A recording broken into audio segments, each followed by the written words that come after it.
नमस्कार बंधुरा शिलार रान्नाघरे सबाइके स्वागत। आज के आबार आमी एकटा नतून रेसिपि निये चले एलाम तोमादेर सामने। कचि सजनेर डाटा नियेछि, सजनेर डाटा दिये निरामिष एकटा तरकारी करब। संगे थेके पुरो रेसिपिटा देखो किभाबे आमी तैरी करछि एई डाटार चच्चड़ि। सजने डाटागुलो खुबই कचि। एबार डाटागुलोके आमी केटे नेब। डाटार गोड़ागुलो केटे दिচ্ছি। এই মাপ করে নেব। ডাটাগুলো কেটে নেব। কচি ডাটা দিয়ে এই চচ্চড়িটা খুব ভালো লাগে। যদি কচি ডাটা না পাওয়া যায় বড় ডাটা দিয়েও এই চচ্চড়িটা তৈরি করে নেওয়া যাবে এই একই ভাবে। তাহলে সঙ্গে থেকে দেখতে থাকো আমি কিভাবে তৈরি করছি এই রেসিপিটা। ডাটাগুলো সব কাটা হয়ে গেছে, এবার ধুয়ে তুলে নেব।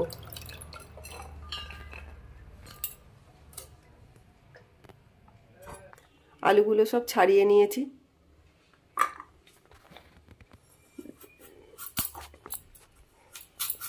डाटार मतो लम्बा लम्बा करे केटे नेब। जले दिए देब। এই চচ্চড়ি করার জন্য আলুগুলো আলু ভাজার থেকে একটু মোটা মোটা করে কেটে নিতে হবে। সজনে ডাঁটা চচ্চড়ি করব বলে একটা মশলা তৈরি করব। সেটার জন্য 2 চামচ কালো সরষে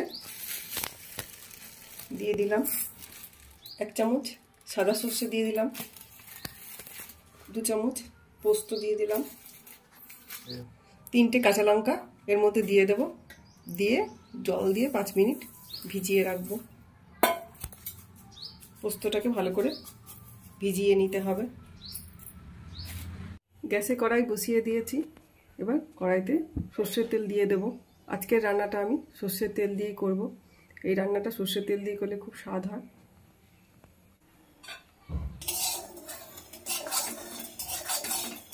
তেলটাকে ভালো করে গরম করে নিয়েছি। এবার আলু ভাজার থেকে মোটা মোটা যে আলুটা কাটা হয়েছে ওটাও ভেজে নেব।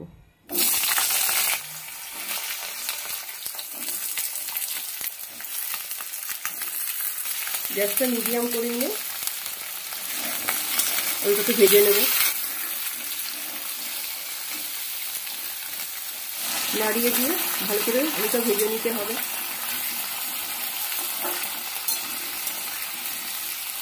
আলুটাকে নরম করার জন্য ঢাকনা দিয়ে দেব। 5 মিনিট হয়ে গেছে।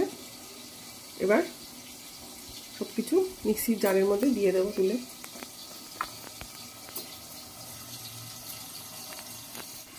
অল্প জল দিয়ে দেব, দিয়ে মশলাটাকে পেস্ট করে নেব।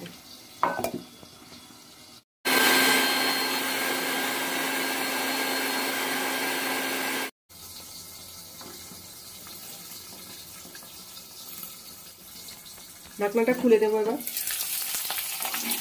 উল্টে পাল্টে আলুটা ভেজে নেবো। এবার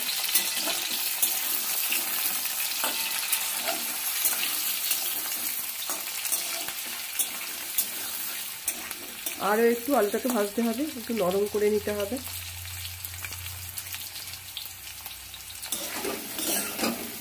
আলুটা লাল লাল করে ভাজা হয়ে গেছে, এবার নামিয়ে নেব।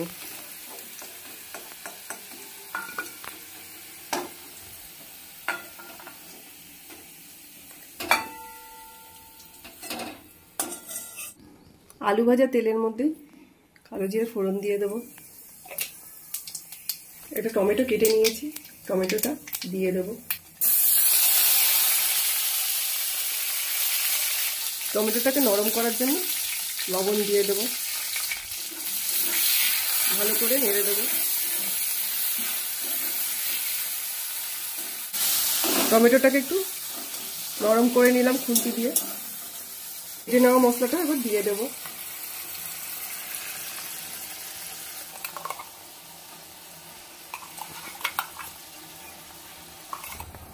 1 চামচ হলুদ দিয়ে দেব।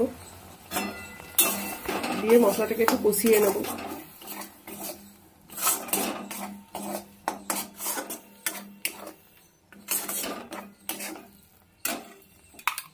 মিক্সির বাটি দিয়ে একটু জল দিয়ে দেব। এবার ভালো করে কষিয়ে নেব। ইউটিউব থেকে নতুন বন্ধুরা যারা আমার রান্না দেখছেন আর ইউটিউব চ্যানেলটিকে সাবস্ক্রাইব করে আমার পাশে থাকবেন, পাশে থাকা বেল আইকনটা প্রেস করে দেবেন যাতে ভিডিও বেরোলে প্রথমে আপনাদের কাছে পৌঁছে যায়। ফেসবুক থেকে নতুন বন্ধুরা যারা আমার রান্না দেখছেন ফেসবুক পেজটিকে ফলো করে আমার সঙ্গে থাকবেন যাতে আমি একটু এগিয়ে যেতে পারি।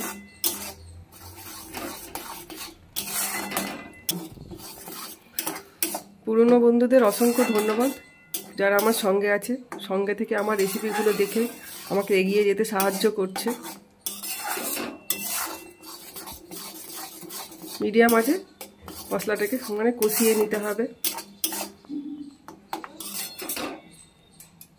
মশলাটা একটু কষানো হয়েছে, এবার কেটে রাখা সজনে ডাঁটাটা দিয়ে দেবো এর মধ্যে। এবার মশলার সঙ্গে সজনে ডাঁটাটা ভালো করে কষিয়ে নেব।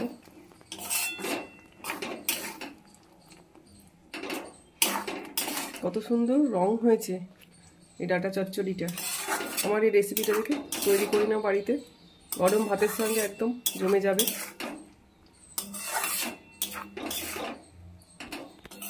সজনের ডাঁটা শুধু খেতে ভালো না, হার্টের পক্ষে খুব উপকারী। এই সময় এবার কচি ডাঁটাটা পাওয়া যায়, এই ডাঁটা দিয়ে তৈরি করো সজনের ডাঁটা চচ্চড়ি। এবার ভেজে রাখা আলুটা এর মধ্যে দিয়ে দেব।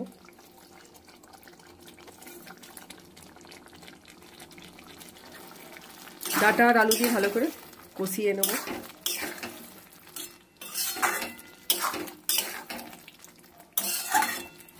আলু ভাজার সময় লবণ দিইনি, একটুখানি লবণ দিয়েছিলাম, আর একটু লবণ দিয়ে দেবো।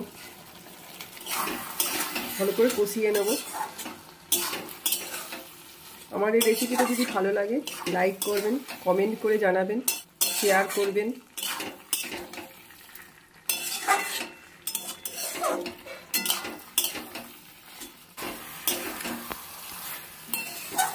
ভালো করে কষিয়ে নেওয়া হয়ে গেছে, এবার পরিমাণ মতন জল দিয়ে দেবো।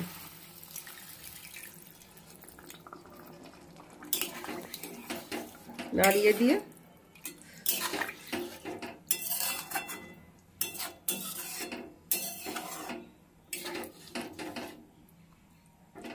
তরকারিটাকে একটু ফুটিয়ে নেব। তরকারিটাকে একটু শুকিয়ে নেব।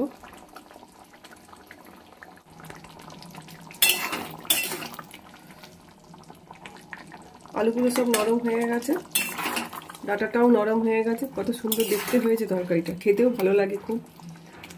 এবার গ্যাসটা বন্ধ করে নামিয়ে নেব।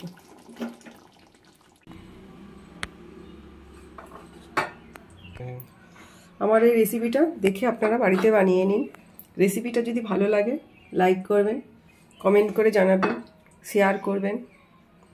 ইউটিউব চ্যানেলটিকে সাবস্ক্রাইব করে পাশে থাকবেন, পাশে থাকা বেল আইকনটা প্রেস করে দেবেন।